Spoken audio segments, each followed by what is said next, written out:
Shalom saudara-saudari yang terkasih di dalam Yesus Kristus. Pada hari ini kita diberikan kesempatan dan kekuatan untuk boleh beribadah kepadanya. Saya undang saudara-saudari untuk mengambil waktu teduh sejenak. Kita persiapkan hati dan pikiran kita untuk masuk ke hadirat-Nya. Di dalam 1 Tawarik 16 ayat 8 sampai yang ke-10. Bersyukurlah kepada Tuhan, panggillah namanya, perkenalkanlah perbuatannya di antara bangsa-bangsa. Bernyanyilah baginya, bermazmurlah baginya, percakapkanlah segala perbuatannya yang ajaib. Bermegahlah di dalam namanya yang kudus. Biarlah bersuka hati orang-orang yang mencari Tuhan. Amin. Ibadah ini kami buka atas nama Allah Bapa, Putra, dan Roh Kudus. Amin. Ya saudara-saudari, mari dengan bersuka hati kita memuji Dia. Saya undang saudara-saudari untuk bangkit berdiri. Kita akan menyanyikan lagu Hormat bagi Allah Bapa.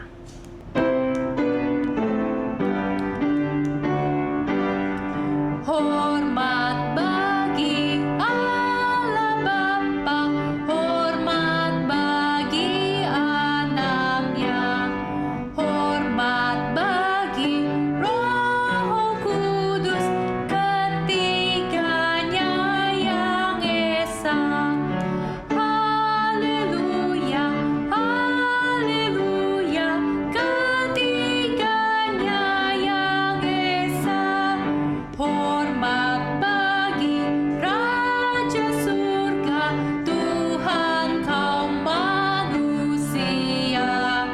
Hormat bagi Raja Gereja di seluruh dunia. Haleluya, haleluya, di seluruh dunia.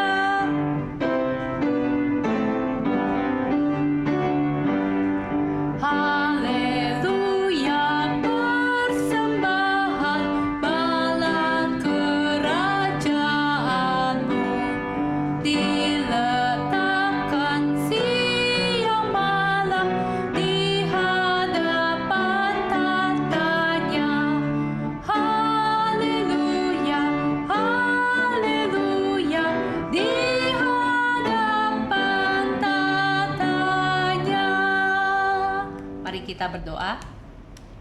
Ya Tuhan, kami memuji-Mu, Allah Maha Besar, Allah yang perkasa, Allah pencipta kami, dan Allah yang mengasihi kami. Kami bersyukur ya Tuhan, pada saat ini Engkau boleh memberikan kami kesempatan untuk boleh mengikuti ibadah. Ya Tuhan, kami siap ya Tuhan untuk memuji-muji Engkau, untuk mendengarkan firman-Mu ya Tuhan. Biarlah Engkau boleh berbicara secara pribadi kepada kami. Kami menyerahkan ya Tuhan ibadah ini dari awal hingga akhirnya ke dalam tangan-Mu. Hanya di dalam nama Tuhan Yesus kami telah berdoa. Amin. Dengan tetap berdiri saudara-saudari, kita bersama seluruh umat Tuhan di muka bumi ini, kita mengikrarkan pengakuan iman rasuli.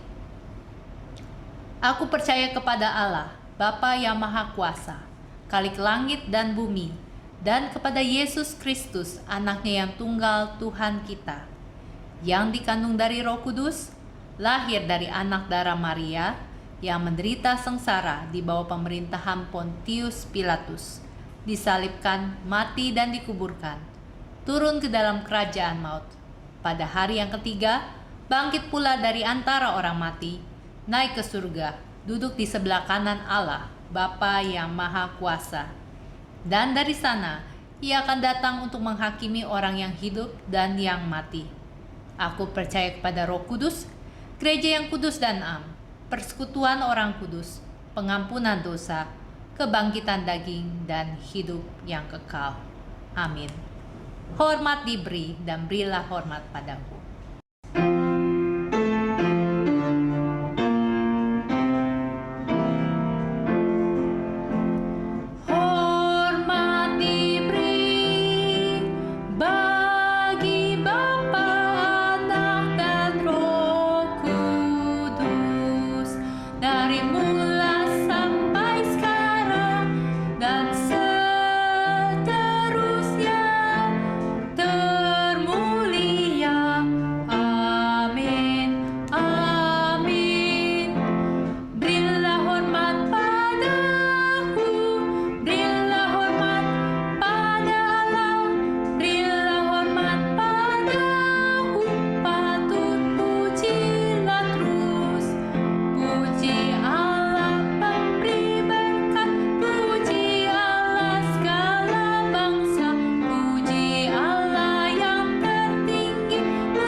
Sekarang tibanya bagi kita untuk bersama-sama berdiam diri dan meminta pengampunan dosa kepadanya.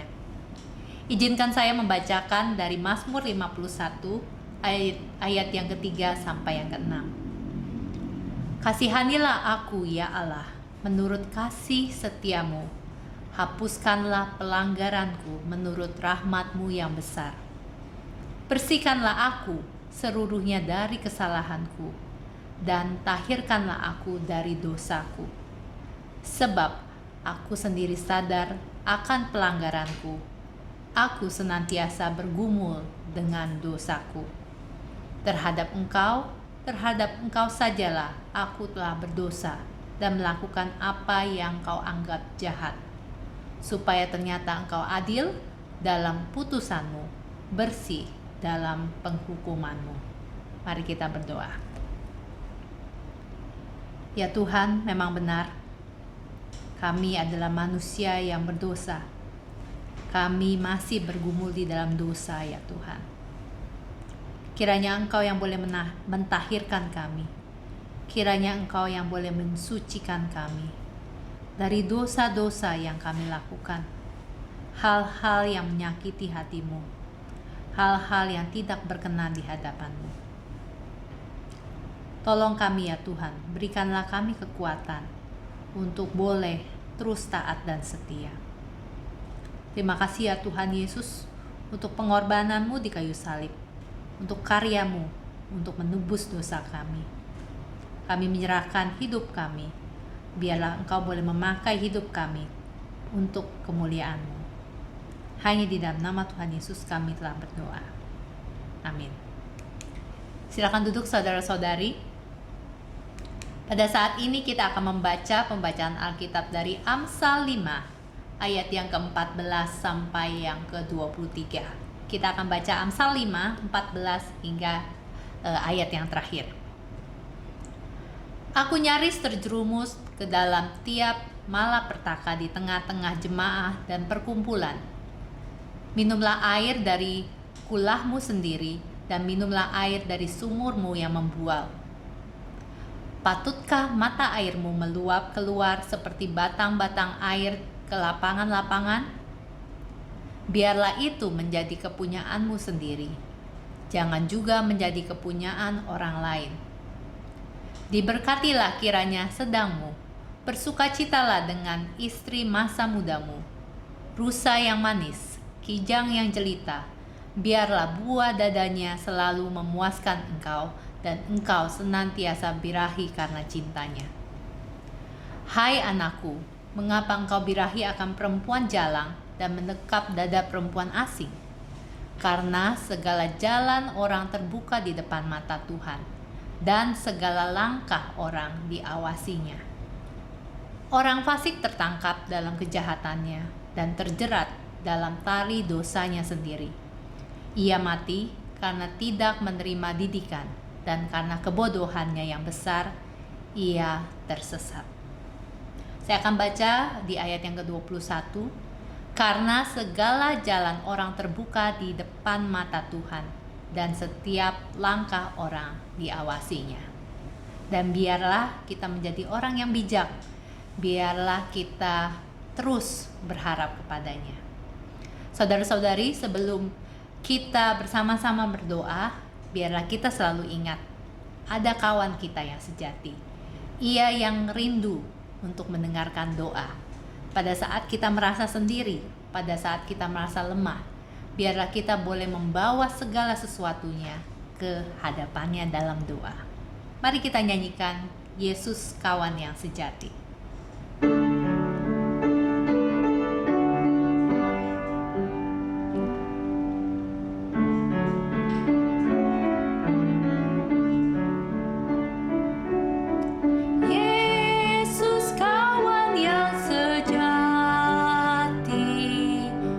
Bagi kita yang lemah, tiap hal boleh dibantu.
Mari kita bersatu hati, kita berdoa.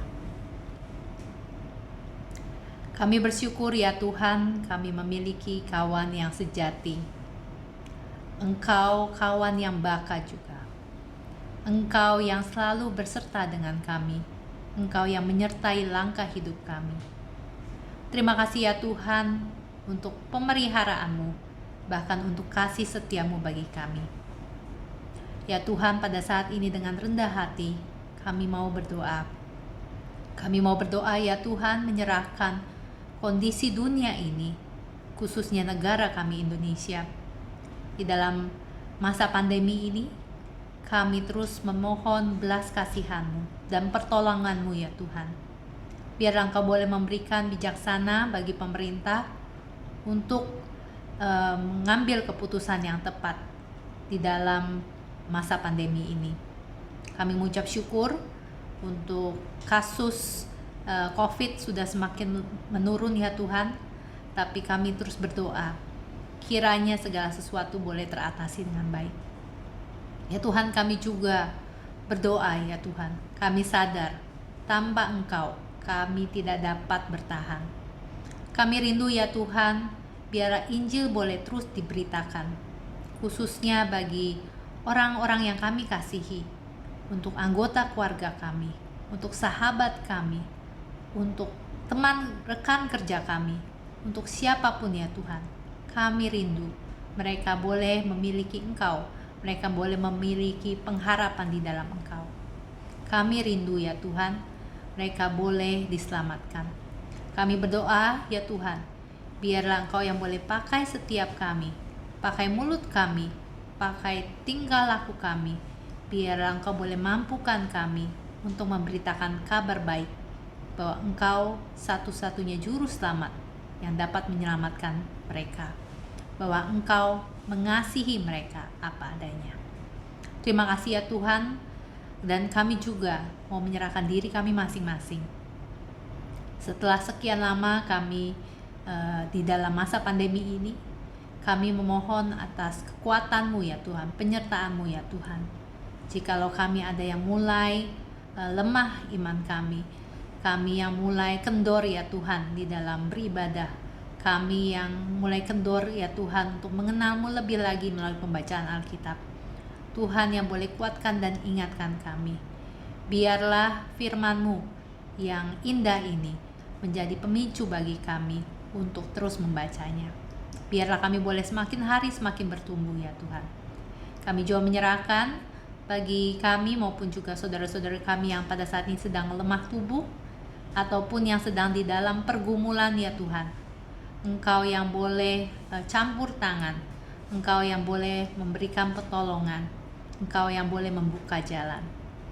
Kami serahkan ya Tuhan untuk segala pokok doa ini, bahkan hal-hal lain yang tidak terucapkan ya Tuhan. Kiranya Engkau boleh jawab menurut waktu-Mu, dan biarlah kami boleh sabar untuk menantikan jawaban itu, dan ajar kami untuk taat dan setia. Kami serahkan ya Tuhan pokok doa ini hanya di dalam nama Tuhan Yesus kami telah berdoa. Amin. Ya saudara-saudari, sebelum kita mendengarkan firman Tuhan, di dalam Mazmur 119 ayat 105 dikatakan, firman-Mu itu pelita bagi kakiku dan terang bagi jalanku. Biarlah firman ini yang akan kita nyanyikan, firman-Mu pelita bagi kakiku, benar-benar menjadi pengantar kita untuk siap mendengar firman-Nya. Kita nyanyikan lagu ini.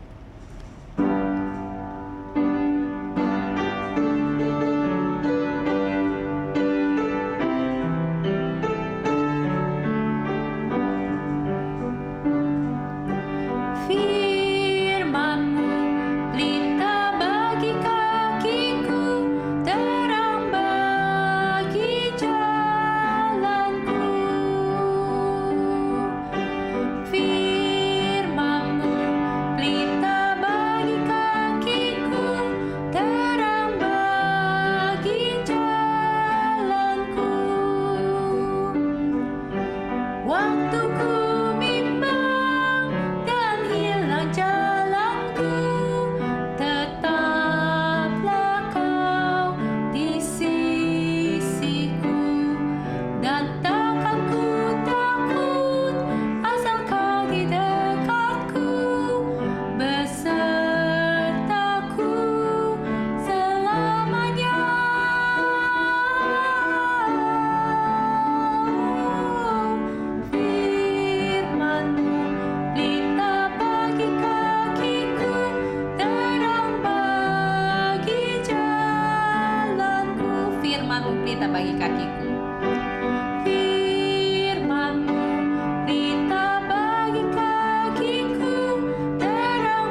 selanjutnya saya persilakan Evangelis Joni untuk memberitakan firman Tuhan. Selamat pagi saudara-saudara yang terkasih dalam Tuhan.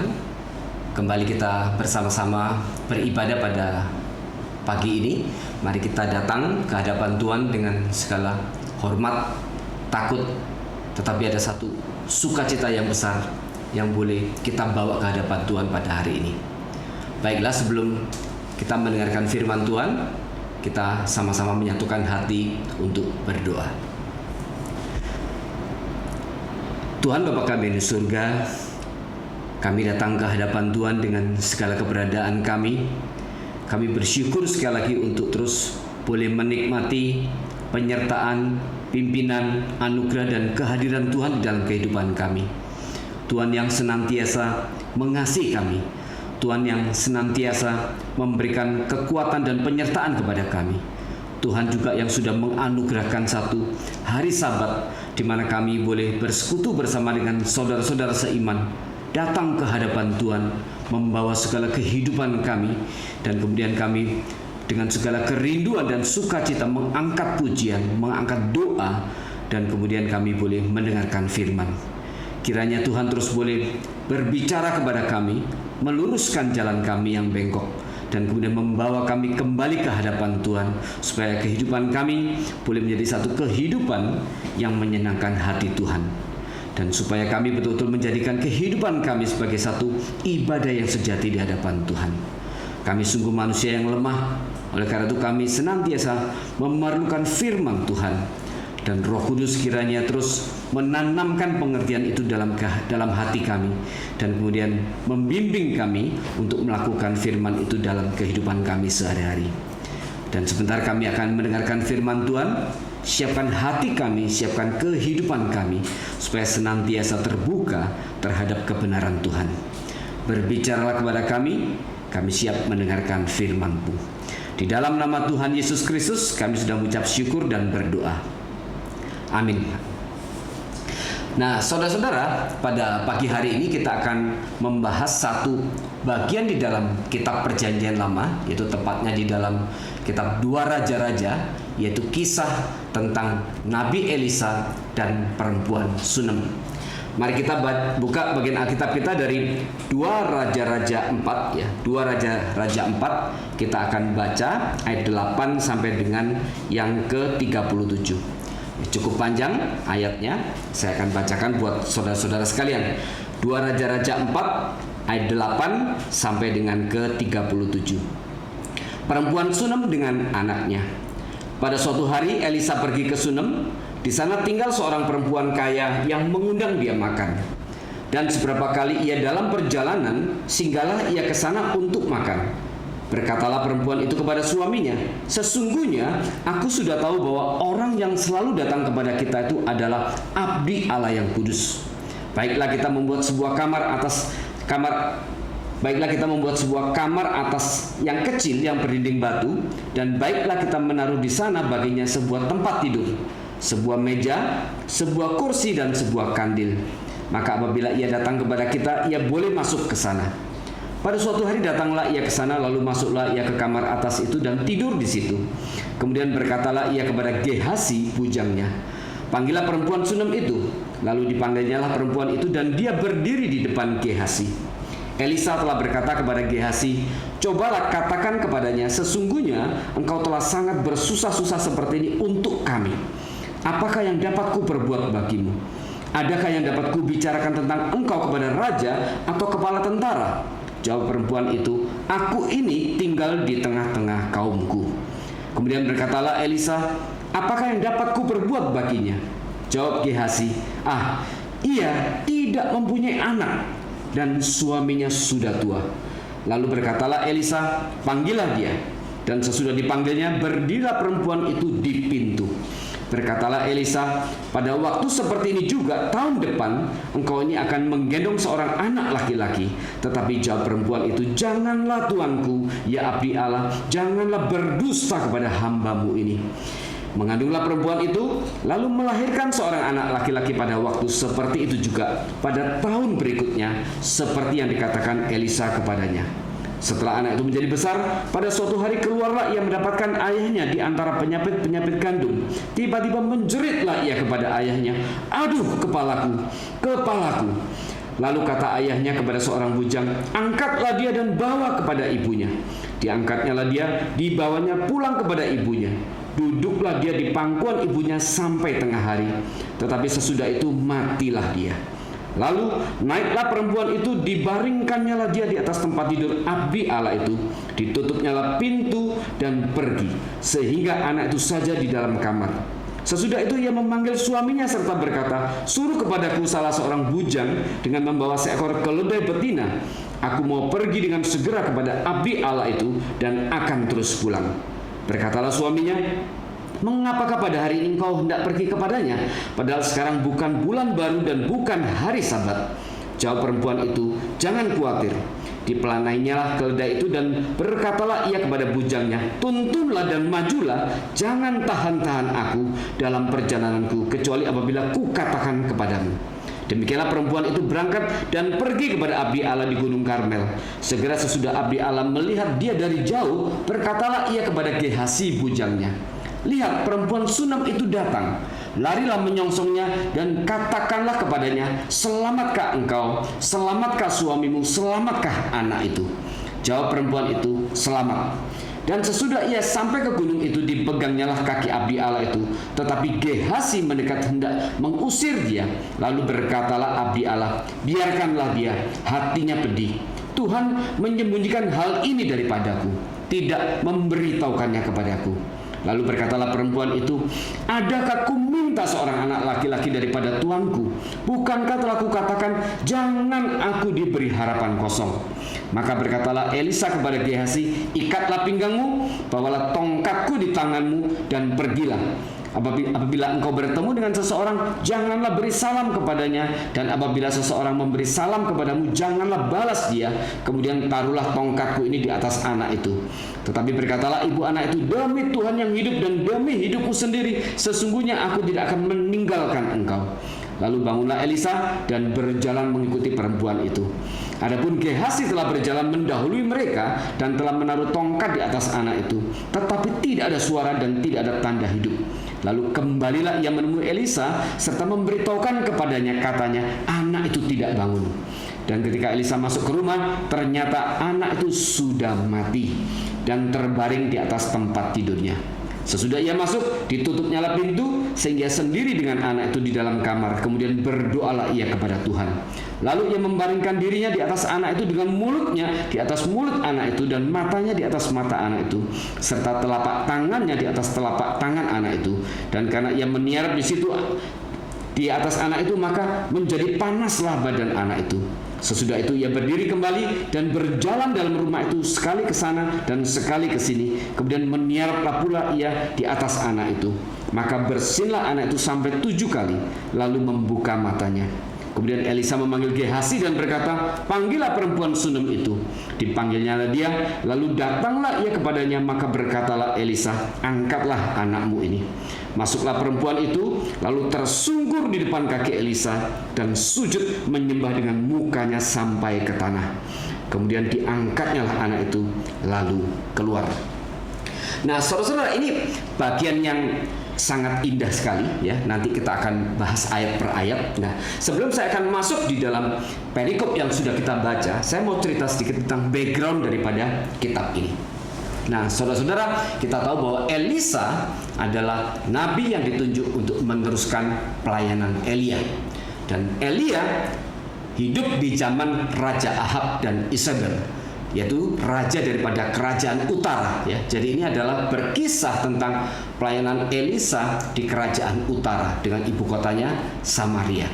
Dan kita tahu waktu zaman Ahab dan istrinya ya, yaitu putri Raja Sidon yaitu Isabel, Israel, kerajaan utara, menyembah dewa Baal dan Asitoret ya. Baal dan Asitoret yang dibawa oleh Isabel dari Sidon, dan kemudian Ahab terpengaruh. Sehingga kemudian pada waktu itu ya, banyak terdapat nabi-nabi yang palsu, yaitu nabi-nabi yang melayani dewa Asitoret dan juga dewa Baal. Jadi situ hari itu banyak nabi-nabi palsu. Dan kemudian setelah Elia diangkat ke surga dan kemudian melimpahkan kepada Elisa ya mandat untuk meneruskan tugas pelayanannya, sebagaimana Tuhan sendiri yang sudah meminta Elia untuk mentahbiskan Elisa untuk sebagai penerusnya. Maka kemudian Elisa meneruskan pelayanan Elia. Jadi ini kurang lebih tidak jauh beda dengan masa Elia, hanya beberapa puluh tahun saja. Ini kurang lebih yaitu pada tahun 850 sampai 840 sebelum Masehi, yaitu kira-kira di abad ke-9 ya. Dan kemudian Elisa ini melayani, kurang lebih peristiwa ini terjadi di zaman masa Raja Yoram ya. Yoram itu adalah dua raja setelah Ahab. Jadi setelah Ahab mangkat, kemudian dilanjutkan oleh Ahasia, dan setelah Ahasia hanya 2 tahun, kemudian dilanjutkan oleh Yoram. Jadi ini kurun waktunya tidak beda jauh dengan Ahab dan juga dengan Elia ya. Ini sedikit background ya. Kemudian yang kedua, dikatakan ini perempuan Sunem ke daerah Sunem. Sunem adalah satu daerah, yaitu wilayah daripada suku Isakar. Ya, Isakar adalah salah seorang anak daripada Yakub yang dilahirkan dari Lea, ya, dari Lea. Dan ini artinya Sunem adalah wilayah daerah orang Yahudi.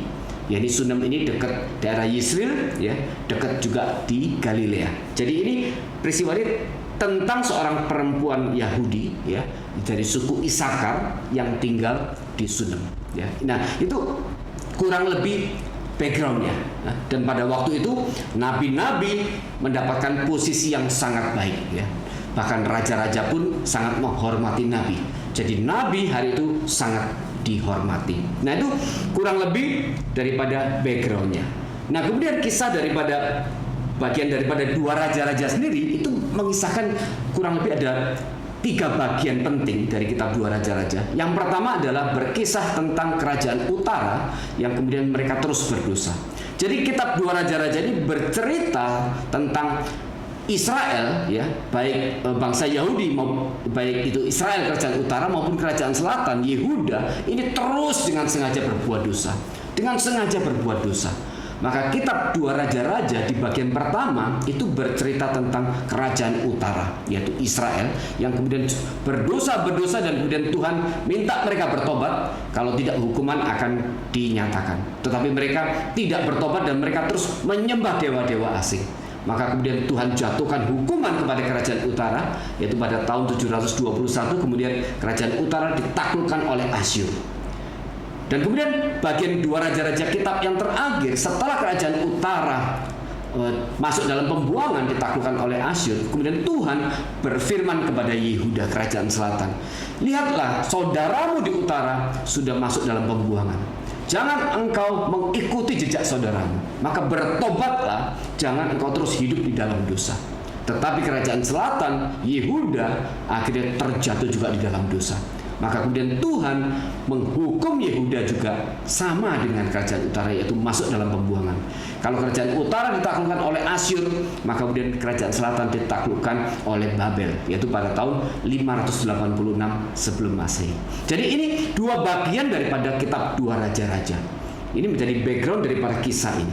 Singkat cerita, orang Yahudi terus berbuat dosa, dan dengan sengaja mereka terus berbuat dosa. Nah, di dalam kondisi seperti itulah kemudian terselip kisah ini. Nah, sekarang kita akan bahas satu persatu dari ayat per ayat. Saya akan coba cepat ya, jadi saudara-saudara boleh berkonsentrasi dengan baik. Yang pertama dikatakan di ayat 8. Pada suatu hari Elisa pergi ke Sunem. Di sana tinggal seorang perempuan kaya yang mengundang dia makan. Dan seberapa kali ia dalam perjalanan, singgahlah ia ke sana untuk makan. Jadi dikatakan di sini ada seorang perempuan kaya. Perempuan Sunem ini seorang perempuan kaya. Dan Elisa sering pergi ke Sunem. Maka tiap kali Elisa pergi ke Sunem, kemudian perempuan kaya ini mengundang Elisa untuk makan. Dan juga sekaligus dengan Gehazi bujangnya. Dan kemudian satu keramahan yang perempuan ini tunjukkan kepada hamba Allah, yaitu nabi yang dikatakan nabi yang kudus itu, yaitu Elisa. Maka di sini kita lihat perempuan Sunem ini memiliki perhatian terhadap pekerjaan Allah. Dia memiliki perhatian terhadap hamba Allah, yaitu Nabi Elisa. Maka kemudian ketika Elisa itu datang ke Sunem, perempuan ini selalu kemudian mengajak Elisa untuk makan di rumahnya. Ini menggambarkan betapa perempuan Sunem ini memiliki perhatian, ya, meskipun dia seorang kaya, ya, dikatakan dia seorang kaya, dia memiliki perhatian terhadap pekerjaan Allah, dan dia memiliki perhatian terhadap hamba Allah. Dia tidak mau kehilangan satu kesempatan di mana dia bisa bertemu dengan hamba Allah, dan kemudian dia bisa mendengarkan pengajaran-pengajaran yang mungkin diucapkan oleh Elisa pada saat mereka bertemu di rumahnya. Ya, mungkin sambil makan, dan kemudian di situ Elisa mungkin bercerita macam-macam, dan dia digambarkan sebagai seorang perempuan yang sangat merindukan dan senang mendengarkan pengajaran-pengajaran. Nah, kemudian di ayat 9, ya, berkatalah perempuan itu kepada suaminya, sesungguhnya aku sudah tahu bahwa orang yang selalu datang kepada kita itu adalah abdi Allah yang kudus, ya. Di sini perempuan Sunem ini tahu ini bukan nabi palsu, ya. Elisa bukan nabi palsu. Saat itu begitu banyak nabi palsu, tetapi perempuan Sunem ini memiliki satu mata rohani yang tajam sekali, dan dia bisa melihat dengan mata rohani bahwa Elisa ini adalah nabi yang sejati. Dia dikatakan abdi Allah yang kudus, ya. Dia adalah nabi yang benar. Kemudian ayat 10, baiklah kita membuat sebuah kamar atas yang kecil yang berdinding batu, dan baiklah kita menaruh di sana baginya sebuah tempat tidur, sebuah meja, sebuah kursi, dan sebuah kandil. Maka apabila ia datang kepada kita, ia boleh masuk ke sana. Ya, jadi si perempuan kaya ini rupanya tidak cukup puas hanya dengan mengajak Elisa makan. Dia ingin membuat sebuah kamar di rumahnya di bagian atas, ya, dan untuk itu dia rundingan dulu dengan suaminya. Ini seorang perempuan yang luar biasa. Dia kaya tapi dia begitu menghormati suaminya juga, ya. Dia tidak mengambil keputusan sendiri sepihak tanpa rundingan dengan suaminya. Dia rundingan, dia tanya dulu kepada suaminya. Bagaimana kalau kita sekarang membuat kamar di atas, ya, untuk Elisa dan Gehazi waktu mereka datang. Ini satu hal yang sangat baik sekali, ya, mengajak suaminya rundingan, ya. Dan jika cerita kemudian suaminya setuju, maka kemudian mereka membuat sebuah kamar di atas di bagian rumahnya. Maka suatu kali kemudian Elisa datang ke Sunem, dan kemudian bersama Gehazi, dan kemudian akhirnya Elisa menginap di rumah dia, yaitu menginap di bagian kamar atas itu. Nah, rupanya kemudian Elisa setelah begitu sering diajak makan, dan kemudian sekarang malah disediakan satu kamar, ya. Kemudian Elisa berpikir, ya, ini perempuan ini, keluarga ini begitu baik, begitu menghormati dia, dan begitu melayani dia, ya. Dan kemudian dikatakan, dia berkata kepada Gehazi bujangnya, coba panggil perempuan itu, ya. Dan kemudian Gehazi memanggil perempuan itu, ya, di ayat 11, ya, pada suatu hari datanglah ia, yaitu Elisa, ke sana, lalu masuklah ia ke kamar atas itu dan tidur di situ. Kemudian berkatalah ia kepada Gehazi bujangnya, panggillah perempuan Sunem itu. Lalu dipanggilnya perempuan itu, dan dia berdiri di depan Gehazi. Elisa telah berkata kepada Gehazi, cobalah katakan kepadanya, sesungguhnya engkau telah sangat bersusah-susah seperti ini untuk kami, ya. Dikatakan untuk kami, berarti perempuan Sunem itu tidak hanya menghormati dan melayani Elisa saja, tetapi juga Gehazi. Karena dikatakan untuk kami, yaitu untuk Elisa dan untuk Gehazi bujangnya itu. Dan singkat cerita kemudian Elisa melalui Gehazi bertanya, apa yang bisa aku lakukan untuk membalas budi kebaikanmu ini? Adakah sesuatu yang bisa kami katakan kepada raja, ya, untuk kepentinganmu? Jadi tadi saya katakan bahwa nabi hari itu memiliki posisi yang sangat penting. Bahkan raja pun mendengarkan suara nabi. Maka jika Elisa mengajukan satu permohonan kepada raja untuk kepentingan perempuan Sunem ini, si raja pasti dengarkan. Tetapi rupanya perempuan ini tidak menganggap bahwa semua kebaikannya itu, dia tidak mengharapkan ada satu balas budi. Karena dia memang melakukan semua kebaikan itu memang untuk dia betul-betul menghormati Elisa sebagai nabi dari Allah yang kudus itu. Dia orang yang betul-betul beribadah kepada Tuhan. Dia memiliki satu hati yang memang ingin menyembah dan ingin memuliakan Tuhan. Dan dia nyatakan itu dengan cara dia memberikan penghormatan kepada Elisa, karena Elisa adalah seorang nabi yang kudus yang dari Allah itu. Maka kemudian perempuan itu berkata, aku tidak mau apa-apa, ya. Kemudian dia bilang, dijawab di ayat 13, aku ini tinggal di tengah-tengah kaumku, ya. Waktu Elisa melalui Gehazi berkata, apa yang bisa aku lakukan kepadamu? Mungkin ada sesuatu yang bisa aku ucapkan kepada raja untuk kepentinganmu. Tapi perempuan ini bilang, enggak. Dia mengatakan, aku ini tinggal di tengah-tengah kaumku. Nah saudara, ini di dalam bahasa aslinya itu berarti bahwa perempuan ini sudah merasa hidupnya sudah damai sejahtera. Dan dia berada di tengah-tengah kaumnya, yaitu suku Isakar, di mana di situ dia mungkin merasa aman, ya, dia merasa ya dia kenal semuanya, dia dikenal semuanya, dan kemudian dia seorang perempuan yang kaya. Dalam arti perempuan ini berkata, hidupku nggak kurang apa-apa lagi, nggak ada kekurangan sama sekali, dan aku sudah hidup di dalam damai sejahtera, di dalam keamanan yang baik, dan semua orang mengenal aku mengenal semua, ya. Ini dikatakan seperti ada shalom dalam hidupku, ada damai sejahtera dalam hidupku. Dan perempuan ini tidak mengharapkan balas budi daripada Elisa. Nah kemudian setelah perempuan itu berkata begitu, kemudian Elisa bertanya kepada Gehazi, ya. Dan kemudian Gehazi kembali ke kamar Elisa, dan kemudian Elisa bertanya, apa ya yang bisa kita perbuat untuk dia. Kemudian Gehazi, ya, dia seorang bujang juga, tapi dia memperhatikan sekali satu kebutuhan, satu keadaan yang tidak ada dalam keluarga perempuan Sunam itu, yaitu apa? Yaitu anak. Kemudian Gehazi berkata kepada Elisa, keluarga ini, perempuan ini tidak memiliki anak. Nah saudara, anak pasti hari itu sangat penting sekali posisinya di dalam suku Yahudi, karena anak adalah penerus marga, anak adalah penerus daripada keturunan daripada orang tuanya, ya. Maka kemudian dipanggilnya lah perempuan itu lagi, dan kemudian dikatakan di ayat 15, ya, setelah Gehazi berkata ia tidak mempunyai anak, dan dikatakan suaminya sudah tua. Suaminya sudah tua. Ini ada satu gambaran penegasan bahwa kondisi suaminya, umur suaminya hari itu mungkin saat itu sudah tidak memungkinkan lagi untuk mereka bisa memiliki keturunan, ya. Dan kemudian Elisa berkata, panggillah perempuan itu, ya. Kita lihat kemudian di ayat 15, lalu berkatalah Elisa, panggillah dia, dan sesudah dipanggilnya berdirilah perempuan itu di pintu, ya. Perempuan itu berdiri di pintu. Ini satu courtesy, satu keramahan, satu etika tata sopan santun yang baik sekali, karena perempuan itu tidak masuk ke dalam kamar, meskipun itu rumahnya sendiri dan kamar itu disediakan untuk Elisa, tetapi dia tahu Elisa laki-laki dan dia perempuan. Dan oleh karena itu dia tidak masuk ke dalam kamar itu, dan dia hanya berdiri di pintu. Dan kemudian di situ ada Elisa dan juga ada Gehazi. Ini satu hal yang baik sekali yang harus selalu diperhatikan, yaitu bagaimana etika dan tata cara kita di dalam pelayanan, ya. Kita harus jaga sesuatu, ya, supaya setan tidak bekerja. Dan kemudian perempuan itu berdiri di pintu, ya, dikatakan. Kemudian berkatalah Elisa. Kemudian Elisa berkata, panggillah dia, dan sudah dipanggilnya berdirilah perempuan itu di pintu. Berkatalah Elisa, pada waktu seperti ini juga tahun depan engkau akan menggendong seorang anak laki-laki, ya. Dan Elisa menjanjikan Tuhan akan memberikan kau seorang anak laki-laki. Tetapi yang mengagetkan adalah apa respon daripada perempuan Sunam itu. Dia berkata, jawab perempuan itu, janganlah tuanku ya abdi Allah, janganlah berdusta kepada hambamu ini. Jadi mungkin kondisi dia saat itu, dia sudah berpikir secara biologis sudah tidak mungkin, ya. Toh suaminya juga sudah tua. Dan waktu dikatakan demikian, seakan-akan perempuan ini juga sebenarnya sudah menerima keadaan bahwa dia, keluarga ini tidak memiliki keturunan. Dia sudah bisa menerima itu.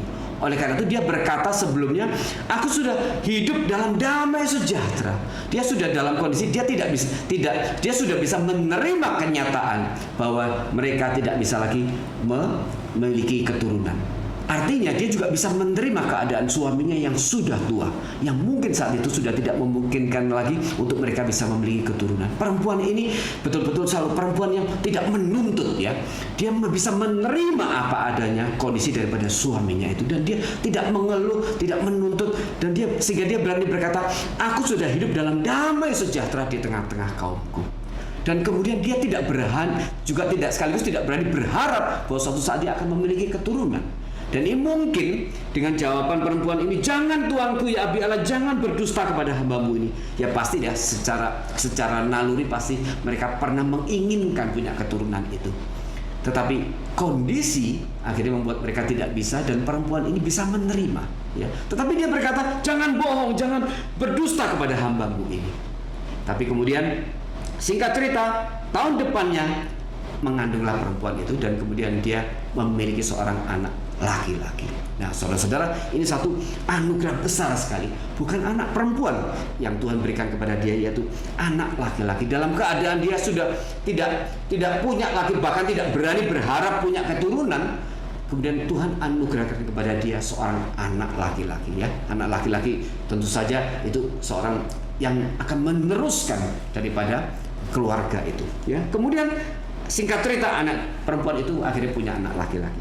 Tetapi kemudian setelah anak itu besar, ya, pada suatu hari anak ini sedang berjalan-jalan ke ladang tempat ayahnya bekerja. Tiba-tiba dia mengeluh, aduh kepalaku, ya. Ini ada sesuatu serangan mendadak, ya. Mungkin kalau hari ini kita bisa menyebutnya mungkin disebut stroke, ya. Dan kemudian tiba-tiba dia berteriak, dan kemudian papanya melihat. Kemudian papanya perintahkan seorang anak buahnya, bujangnya, hambanya, bawa anak itu ke ibunya. Dan kemudian anak ini langsung dibawa ke ibunya, dibawa pulang, dan kemudian ibunya itu pangku. Perempuan Sodom ini pangku dia. Dan kemudian setelah setengah hari, tiba-tiba anak ini akhirnya meninggal. Dan setelah meninggal, saudara perhatikan di bagian ini, si perempuan Sodom ini dia tidak kalut, tidak panik, dia tenang sekali menghadapinya, ya. Kita baca di ayat 20, ya. Diangkatnya lah dia, jadi ibunya mengangkat anak itu, dibawanya lah pulang kepada ibunya, duduklah dia di pangkuan ibunya sampai tengah hari, tetapi sesudah itu matilah dia. Lalu naiklah perempuan itu, dibaringkannya lah dia di atas tempat tidur abdi Allah itu, ditutupnya pintu dan pergi, sehingga anak itu saja di dalam kamar. Sesudah itu ia memanggil suaminya serta berkata, suruh kepadaku salah seorang bujang dengan membawa seekor keledai betina. Aku mau pergi dengan segera kepada abdi Allah itu dan akan terus pulang. Saudara, di sini digambarkan ibunya ini begitu tenang. Dia pangku anak itu setengah hari, dan kemudian setelah setengah hari anak itu kemudian ternyata kemudian meninggal. Dia angkat anak itu ke kamar atas, yaitu ke kamar daripada Elisa, dan dia taruh anak itu baringkan di tempat tidur Elisa. Nah, saudara, ini ada yang menduga mungkin perempuan Sodom ini pernah mendengar kisah tentang Elia, ya, yaitu nabi sebelum Elisa. Elia pernah membangkitkan seorang anak, yaitu anak seorang perempuan janda di Sarfat, ya, janda Sarfat, dan kemudian anak itu meninggal, dan kemudian Elia baringkan anak itu di tempat tidurnya, ya, di tempat tidurnya. Dan mungkin perempuan ini melakukan hal yang sama. Dia mungkin mengingat, oh, Elia dulu pernah melakukan hal yang sama, dan dia gendong anak itu, taruh di tempat tidur daripada Elisa. Dan kemudian dia menyuruh seorang bujangnya untuk meminta keledai kepada suaminya, dan dia akan pergi menemui Elisa di Gunung Karmel. Nah, saudara, jarak antara Sunem dengan Karmel itu kurang lebih 40 km. Dan kemudian si suaminya bertanya kepada istrinya, loh, kenapa sekarang pergi ke Karmel, ya? Ini bukan hari Sabat, ya, dikatakan di ayat 23, ini bukan bulan baru, juga bukan hari Sabat, ya. Jawab perempuan itu, jangan khawatir. Nah, ini ada yang menafsirkan dari bagian ini, kita bisa lihat bahwa perempuan ini adalah seorang perempuan yang sangat rohani. Dan dia sudah terbiasa pada waktu hari Sabat atau bulan baru dia pergi, dan kemudian dia mendengarkan pengajaran-pengajaran daripada mungkin dari para imam atau para nabi. Sehingga kemudian suaminya nanya, loh, ini kan bulan baru, bukan bulan baru, juga bukan Sabat. Buat apa engkau mau ketemu sama Elisa itu? Nah, rupanya saudara, si ibunya ini masih tidak mengatakan kepada suaminya bahwa anaknya ini sudah mati. Sehingga papanya tidak tahu bahwa anaknya sudah mati. Dan dia tanya, loh, kenapa engkau sekarang mau pergi ke Gunung Karmel menemui Elisa itu? Padahal sekarang bukan Sabat, bukan juga bulan baru. Tetapi kemudian istrinya menjawab, jangan khawatir. Dan kemudian singkat cerita, kemudian dia pergi menemui Elisa dengan naik keledai disertai seorang hambanya.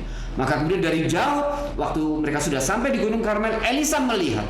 Dan kemudian Elisa berkata kepada Gehazi, lihatlah perempuan Sundem itu. Pergilah kepada perempuan itu dan tanyalah kepada dia, bagaimana kabar dengan suamimu, ya? Selamatkah suamimu? Bagaimana kabar suamimu? Kemudian engkau sendiri dan bagaimana anakmu? Maka Gehazi lari dan kemudian menemui perempuan Sundem itu dan bertanya, bagaimana kabar suami, anak, engkau sendiri dan anakmu? Dan kemudian perempuan Sundem itu jawab, selamat, ya. Dia jawab selamat. Nah, ini saudara, selamat, kata selamat ini ada yang menafsirkan beberapa hal. Yang pertama, ya, perempuan Sundem itu tujuannya datang ke situ untuk menemui Elisa, bukan Gehazi. Dan kemudian dia jawab kalimat itu hanya dengan singkat, selamat. Artinya dia mau, dengan kata lain dia berkata, aku sekarang mau ketemu Elisa, bukan ketemu engkau. Aku mau ketemu dengan Elisa. Dia menyudahi percakapan dengan Gehazi supaya tidak berpanjang-panjang. Dia langsung jawab hanya selamat ya. Ini khas orang timur, kadang-kadang kalau ketemu basa-basinya kepanjangan. Dan kemudian akhirnya dia pergi ketemu Elisa. Yang kedua, ada juga yang menafsirkan dengan waktu perempuan Sunam itu jawab selamat ya. Dia punya keyakinan bahwa Allah yang memberikan anak itu, dan sekarang anak itu mati, dan Allah juga yang akan berkuasa untuk membangkitkan ya. Tetapi saya lebih secara psikologis, saya lebih percaya ini tafsiran yang pertama, yaitu bahwa dia tujuan ke situ datang untuk menemui Elisa, bukan Gehazi. Dan oleh karena itu dia jawab singkat saja ya, singkat untuk mengakhiri pembicaraan dengan Gehazi karena dia harus segera ketemu dengan Elisa. Maka kemudian dia datang ketemu dengan Elisa. Apa yang terjadi? Kita lihat ya. Kemudian di ayat 27. Dan sesudah ia sampai ke gunung itu, dipegangnyalah kaki Abi Allah itu ya. Tetapi Gehazi mendekat hendak mengusir dia. Lalu berkatalah Abi Allah itu, biarkanlah dia, hatinya pedih. Tuhan menyembunyikan hal ini daripadaku, tidak memberitahukannya kepadaku.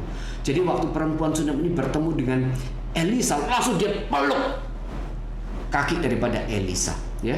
Dan kemudian Gehazi tidak mengusirnya, tetapi Elisa berkata biarkan ya, hatinya pedih. Dan kemudian Elisa berkata Tuhan menyembunyikannya hal ini daripadaku. Memang saudara, hari itu Tuhan tidak wajib memberitahu semua hal kepada nabi-nabinya ya.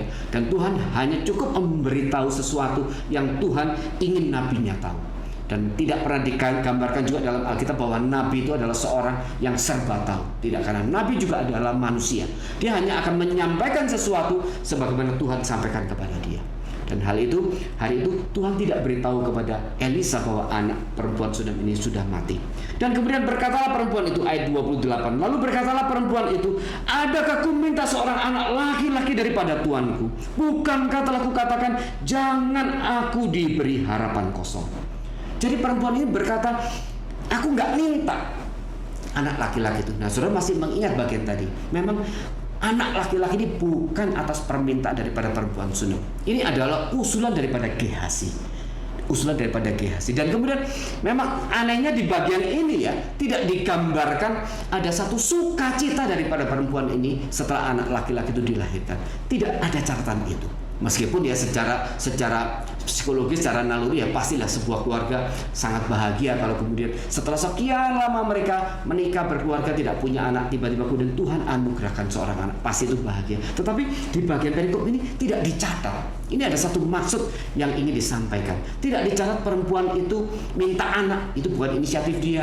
Kemudian kedua, waktu anak itu sudah lahir ya, tidak dicatat juga bahwa perempuan itu kemudian bersukacita dan kemudian dia memuji Tuhan. Tidak ada bagian itu ya. Dan kemudian dia protes kepada Elisa, kan aku nggak minta anak laki-laki itu ya.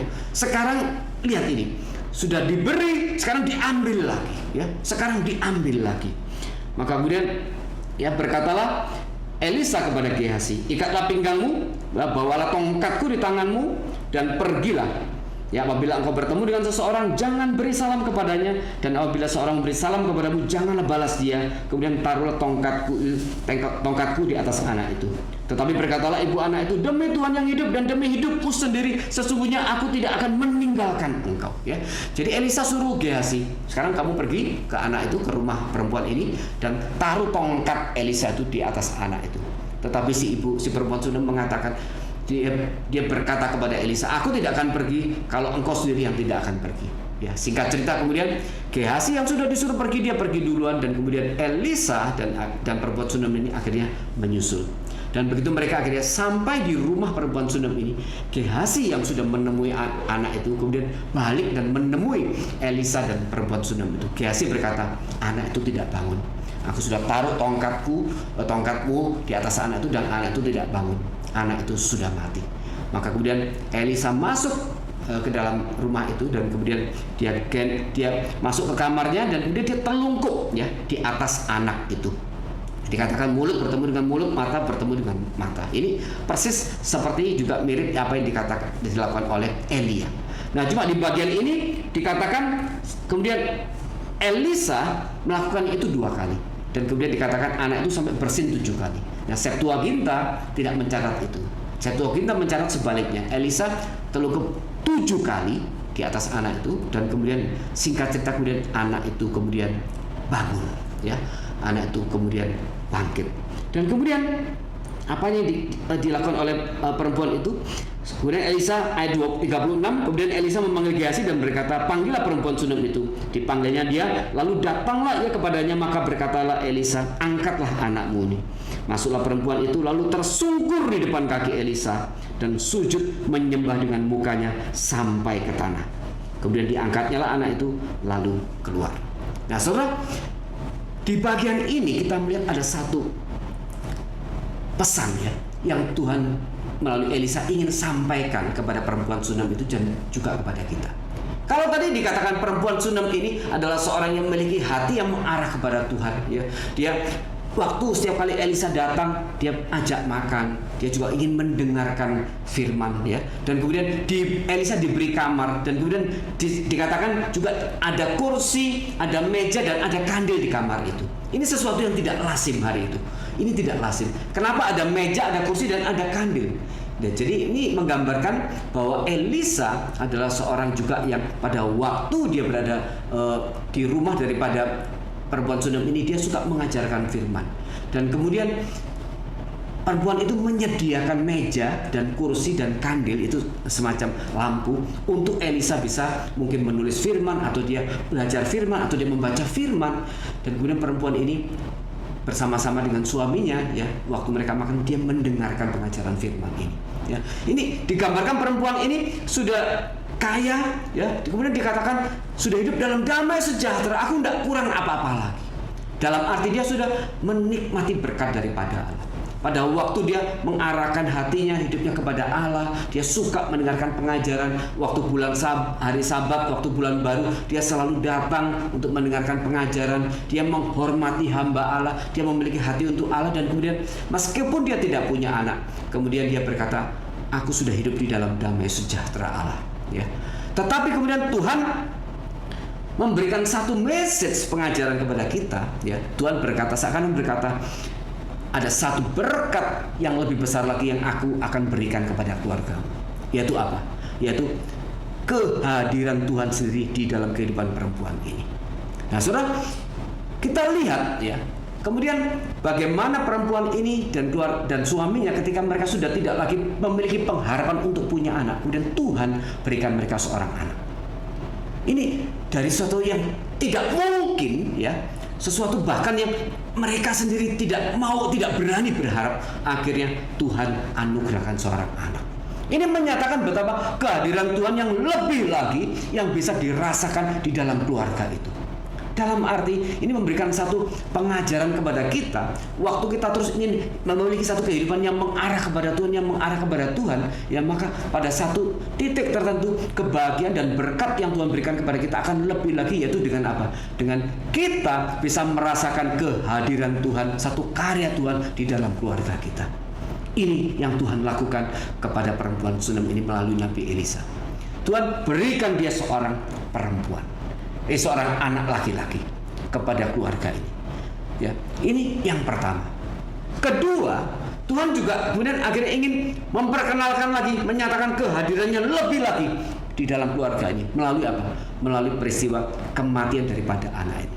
Sekaligus itu untuk menguji sejauh mana perempuan Sunem ini tetap percaya dan beriman kepada dia. Dan kita lihat bagaimana reaksi daripada perempuan Sunem ini. Dia tetap tenang waktu anak ini mati. Dia tidak kalut dan langsung pikirannya ingat kepada siapa? Kepada Elisa, kepada Nabi yang kudus itu. Ya, dia langsung datang, bahkan dia menyembunyikan fakta itu kepada suaminya. Dia tidak cerita kepada suaminya bahwa anaknya sudah meninggal. Bahkan kepada Gehazi pun, waktu Gehazi bertanya, bagaimana keadaan daripada anakku juga? Perempuan ini cuma jawab, selamat. Dia hanya satu pikiran tahu, Elisa. Dia hanya ingin sampaikan fakta itu keadaan itu kepada Elisa. Nah ini saudara, kalau kita kadang-kadang memiliki satu problem, satu masalah, satu pergumulan, pastikan kita waktu mau cerita kepada seseorang, pastikan itu orang yang tepat yang bisa kita sampaikan segala pergumulan dan problem kita. Kalau kita sampaikan cerita dan problem kita kepada orang yang tidak tepat, maka problem kita sangat mungkin justru akan bisa menjadi besar, makin besar, dan akhirnya makin gak karuan. Maka isu akan bertebaran kemana-mana kalau orang yang kita pilih orang yang tidak tepat. Nah, perempuan Sunem ini memilih orang yang tepat karena dia berdasarkan iman percaya dia. Ya. Dan kemudian dia bertemu dengan Elisa, meskipun secara psikologis itu pasti dia terpukul, sehingga kemudian dia berkata, aku kan gak minta anak itu, ya. Sekarang sudah dikasih, sekarang diambil lagi dengan cara seperti ini, mungkin memang sangat menyakitkan. Tetapi kemudian dia berkata, aku gak akan pergi, ya, sebelum engkau sendiri akan datang kepada anak ini. Ini ada satu, di balik kekhawatiran, di balik kesulitan dia untuk menerima fakta itu, tetap ada satu iman percaya yang perempuan ini berikan kepada siapa? Kepada Tuhan melalui Elisa. Oleh karena itu dia berkata, aku tidak akan pergi kalau engkau sendiri tidak datang kepada anak itu. Ada satu iman yang tetap bekerja di dalam diri perempuan Sunem itu. Dan kemudian singkat cerita, kemudian Elisa akhirnya datang dan kemudian membangkitkan anak itu. Dan kemudian dia sujud menyembah Elisa. Nah, saudara, dikatakan dia sujud menyembah Elisa. Ini satu hal yang dimana kita lihat ada satu progres di dalam kehidupan rohani dia. Di bagian-bagian sebelumnya memang tidak pernah dikatakan bahwa dia sujud menyembah Elisa. Dia menghormati Elisa, dia mengajak Elisa makan, dia menyambut Elisa, sediakan kamar. Tetapi kemudian di bagian akhir, setelah dia boleh menikmati dan merasakan sendiri bagaimana kuasa Allah hadir di dalam keluarga dia melalui kebangkitan anaknya, maka kemudian dia sujud menyembah Elisa. Maka saudara, kita lihat di bagian ini Tuhan menyatakan satu kehadiran Tuhan yang nyata di dalam keluarga daripada kehidupan perempuan Sunem ini, yang tidak mungkin akan dia rasakan kalau dia tidak berbaik dan dia tidak menghormati Elisa. Bagaimana dia menghormati seorang hamba Tuhan, bagaimana dia di balik itu artinya dia juga menghormati Allah itu sendiri. Maka Tuhan memberikan berkat yang lebih. Tetapi di balik berkat itu ada satu hal yang lebih penting lagi yang Tuhan ingin juga kita dan setiap kita merasakan, yaitu apa? Kehadiran Allah sendiri. Daripada kuasa Allah itu sendiri yang hadir di dalam kehidupan kita dan keluarga kita. Dan itu dinyatakan melalui bahwa situasi yang tidak mungkin kau memiliki keturunan, aku memberikan keturunan kepadamu, bahkan seorang anak laki-laki. Dan kemudian Allah menyatakan sekali lagi kehadirannya, dan sekaligus dia menguji iman daripada perempuan Sunem ini melalui kematian anaknya. Tetapi perempuan Sunem ini tetap memiliki iman, ya. Bahkan ketika keadaan yang paling sulit, yaitu kehilangan satu-satunya anak yang pasti dia kasih. Waktu bisa dibayangkan sukacita dia waktu dia mungkin menerima anak itu, meskipun Alkitab tidak catat. Dan tiba-tiba kemudian Allah ambil. Dia tetap tidak kehilangan iman. Dan kemudian setelah anak itu dibangkitkan, dia melihat sekali lagi bagaimana kuasa Allah betul-betul hadir dalam hidup dia, di dalam keluarga dia. Saudara, kita mungkin sudah mengenal Tuhan bertahun-tahun, puluhan tahun. Dan kita mungkin sudah melayani Tuhan puluhan tahun. Tetapi pertanyaannya, apakah kita pernah juga betul-betul mengalami kehadiran pada kuasa Allah di dalam kehidupan kita secara pribadi atau di dalam kehidupan keluarga kita? Ini bagian yang ingin diajarkan kepada kita. Perempuan itu tetap beriman. Di dalam kesulitan apapun, dia tetap beriman. Ini satu kunci penting waktu kita mengikut dan percaya kepada Tuhan. Waktu kita terus bisa setia, bisa taat, maka Tuhan memberikan janji bahwa kita akan mengalami berkat yang lebih, berkat yang lebih, berkat yang lebih, berkat yang lebih lagi. Bahkan kemudian kita bisa mengalami sendiri kuasa dan kehadiran Allah di dalam kehidupan kita, dalam keluarga kita. Syaratnya hanya satu, tetap menjaga iman, kesetiaan, dan ketaatan, seperti perempuan Sunem ini. Bahkan ketika sesuatu yang paling berharga mungkin dalam hidupnya, yaitu anak laki-laki satu-satunya itu, ketika kemudian Tuhan sesaat ambil, dia tetap tidak kehilangan iman. Dia tetap percaya dan kemudian datang kepada Elisa, ya, dan kemudian Elisa membangkitkan dia.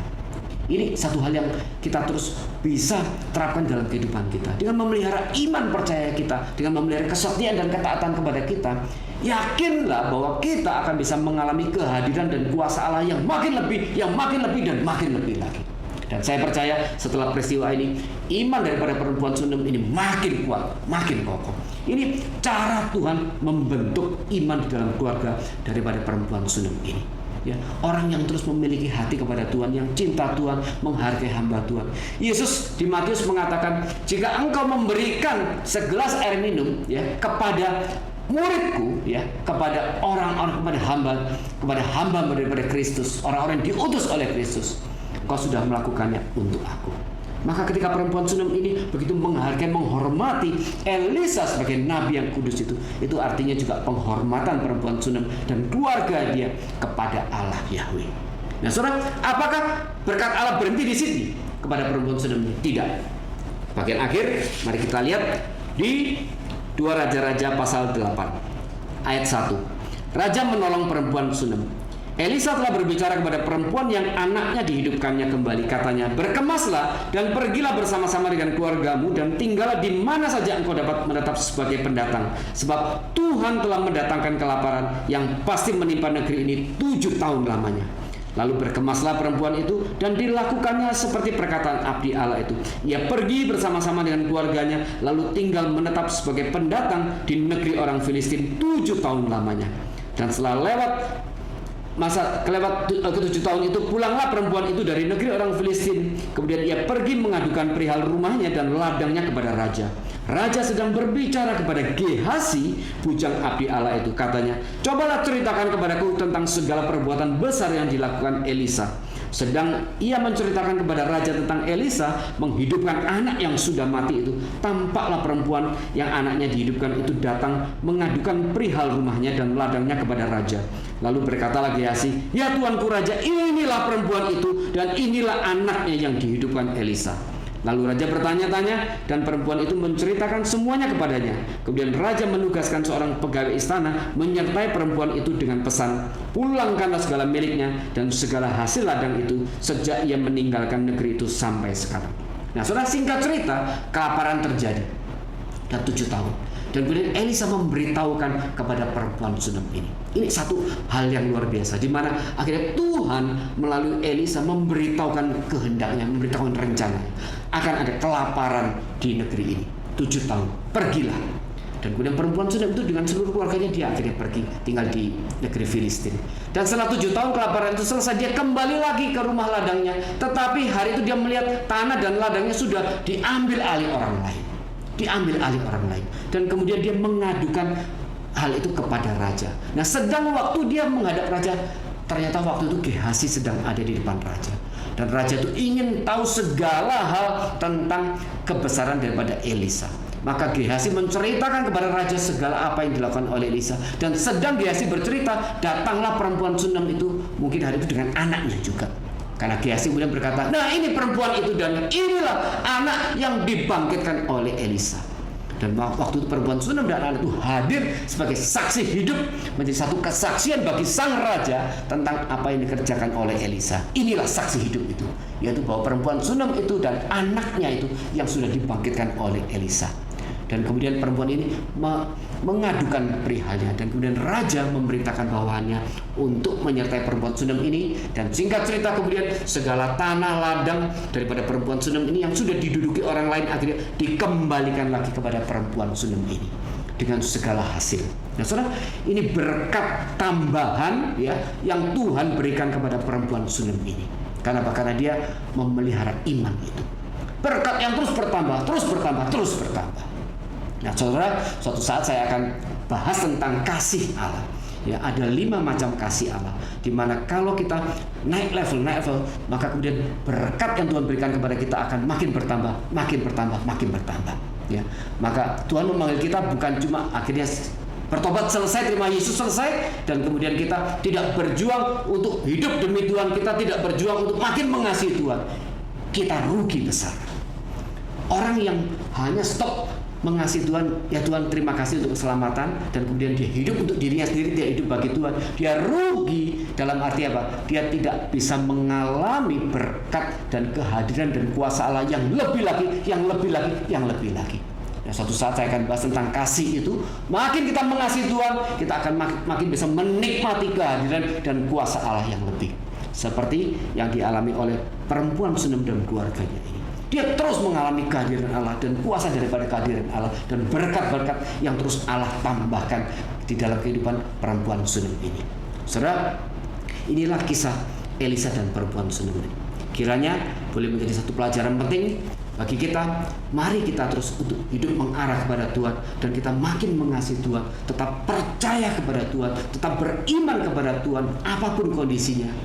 Dan kemudian kita bisa menikmati, merasakan kehadiran dan kuasa daripada Tuhan lebih dan lebih lagi.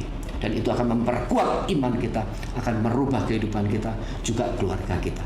Kiranya Tuhan memberkati kita semua. Mari kita masuk di dalam doa.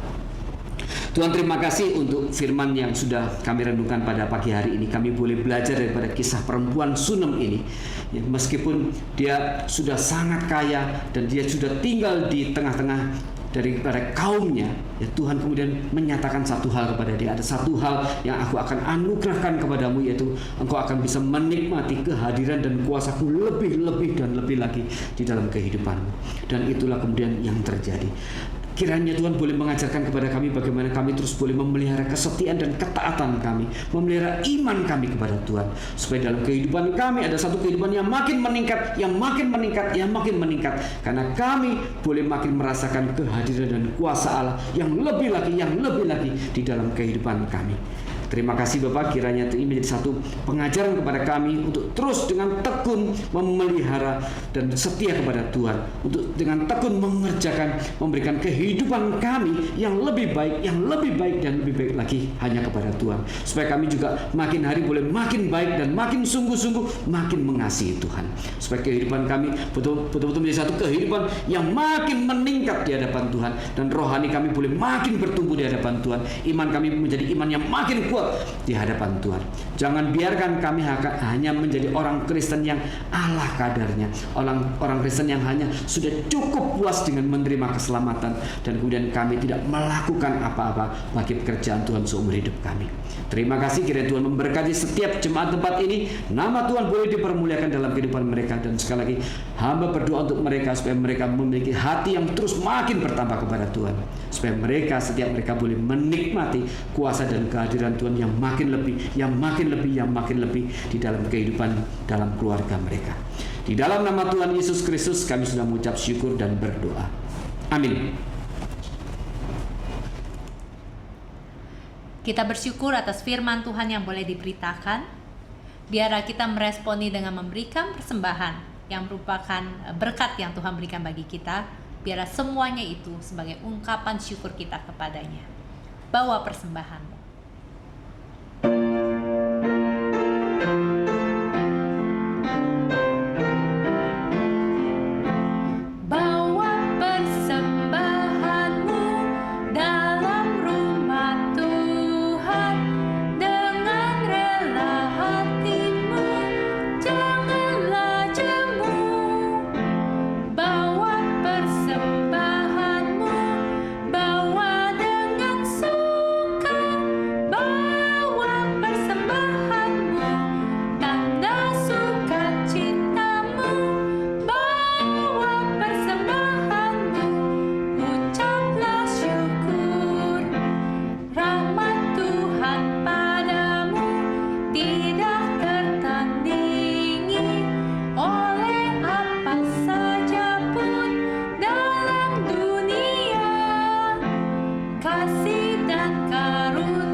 Tanda sukacitamu, bawa persembahan.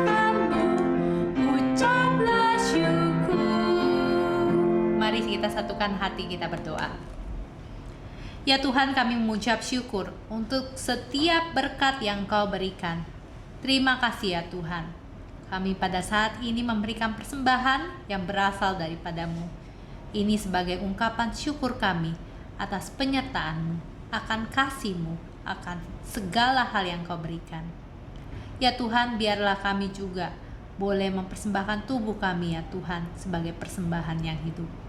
Terimalah Tuhan persembahan ini, biarlah boleh dipakai untuk kerajaan-Mu di tempat ini. Hanya di dalam nama Tuhan Yesus kami telah berdoa.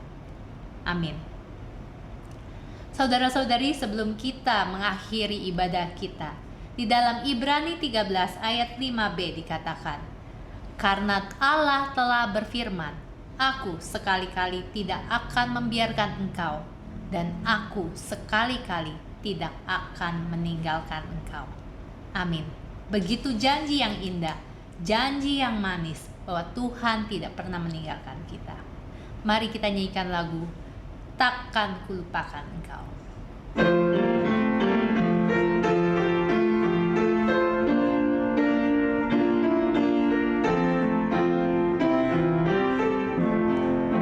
Janji yang manis Kau tak kulupakan, tak terombang-ambing lagi jiwaku. Walau lembah hidupku penuh awan, nantikan cerahlah langit di atasku. Kau tidakkan aku lupakan, aku memimpinmu, aku membimbingmu. Kau tidakkan aku lupakan, aku penolongmu, yakinlah teguh. Yakinkan janji Kau tak kulupakan, dengan sukacita aku jalan terus. Dunia dan kawan tiada ku harapkan, satu yang setia, Yesus penebus. Kau tidakkan aku lupakan, aku memimpinmu, aku membimbingmu. Kau tidakkan aku lupakan, aku penolongmu, yakinlah teguh.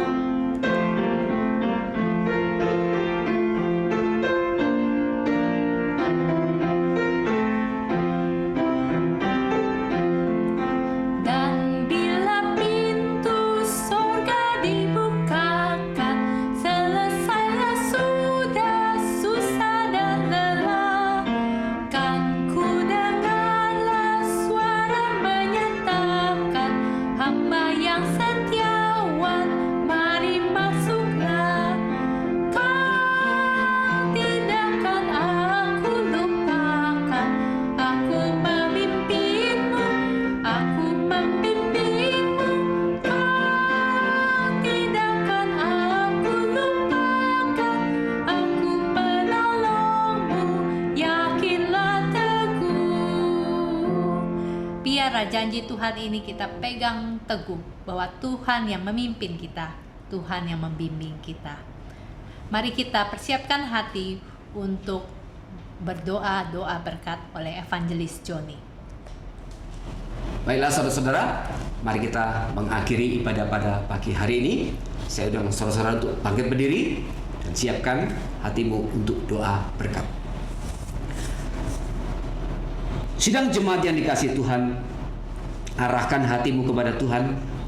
Bukalah hatimu dan kehidupanmu untuk menerima berkat daripadanya. Kiranya anugerah, kasih karunia dan damai sejahtera yang dari Allah Bapa, cinta kasih yang kekal yang diberikan oleh Allah Anak, yaitu Yesus Kristus yang sudah mati dan bangkit bagi kita, penyertaan, penghiburan, kekuatan dan terang dari Allah Roh Kudus, hari ini berkat dari Allah Bapa, Allah Anak dan Allah Roh Kudus tercurah dan turun atas kita semua, menyertai kita setiap langkah, hari lepas hari, sampai kita bertemu dengan Tuhan muka dengan muka. Amin. Doksologi.